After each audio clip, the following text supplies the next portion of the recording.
Assalamualaikum warahmatullahi wabarakatuh. Perkenalkan, nama saya Taurat Skalskia. Saya di sini akan membuat tugas UTS Hukum dan HAM. Sekian, terima kasih. Jadi untuk analisis penegakan hukum Indonesia dalam perspektif HAM adalah, jadi Indonesia itu adalah negara hukum yang mana menjunjung tinggi hak asasi manusia. Hal ini ditegaskan dalam Undang-Undang Pasal 154, 28A sampai dengan Pasal 28J, serta diatur dalam Undang-Undang Nomor 39 Tahun 1998 tentang HAM. Secara normatif, Indonesia telah memiliki dasar hukum yang cukup kuat untuk melindungi HAM bagi setiap warga negaranya. Namun di dalam praktiknya, penegakan hukum di Indonesia belum sepenuhnya berjalan. Belum sepenuhnya berjalan dan mencerminkan prinsip-prinsip HAM. Jadi prinsip HAM menuntut adanya persamaan semua warga negara di hadapan hukum, perlindungan terhadap martabat manusia, proses hukum yang adil, dan juga akuntabilitas terhadap setiap orang-orang yang melanggar aturan HAM. Jadi salah satu contoh yang relevan adalah kasus penyiraman air keras terhadap penyidik KPK Novel Baswedan pada tahun 2017. Serangan tersebut mengakibatkan kerusakan permanen pada mata korban dan merupakan pelanggaran terhadap hak asasi manusia serta perlindungan diri. Dan kemudian negara melakukan proses penyelidikan dan peradilan terhadap pelaku. Meskipun pelaku telah dijatuhi hukuman, kasus ini tetap menimbulkan perdebatan di masyarakat mengenai rasa keadilan dan efektivitas penegakan hukum.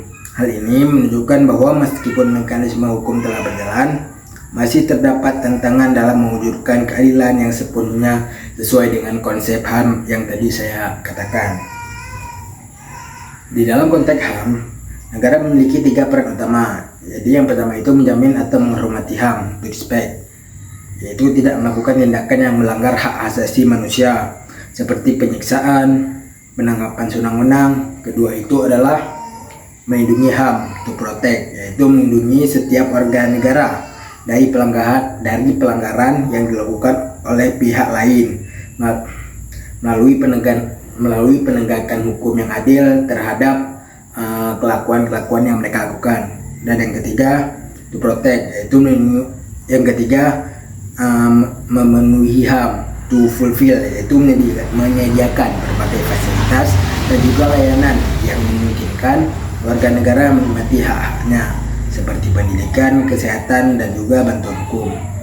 Demikian dapat disimpulkan bahwa Indonesia telah menunjukkan komitmen terhadap perlindungan HAM melalui berbagai peraturan dan lembaga hukum. Namun masih diperlukan lagi perbaikan dalam aspek penegakan hukum, transparansi, dan akuntabilitas agar prinsip-prinsip HAM tersebut dapat diwujudkan dengan lebih optimal.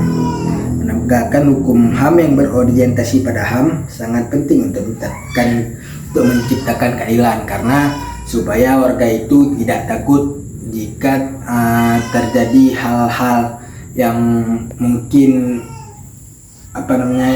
mereka takutkan, tapi di hadapan hukum pelaku itu tidak mendapat ganjaran sesuai apa yang mereka inginkan. Jadi kepastian hukum dan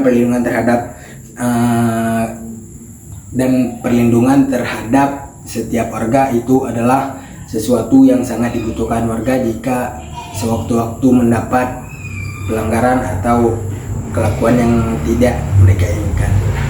Mungkin sekian yang dapat saya sampaikan, lebih dan kurang saya mohon maaf. Tugas ini untuk memenuhi tugas UTS Hukum dan HAM. Sekian, terima kasih. Assalamualaikum warahmatullahi wabarakatuh.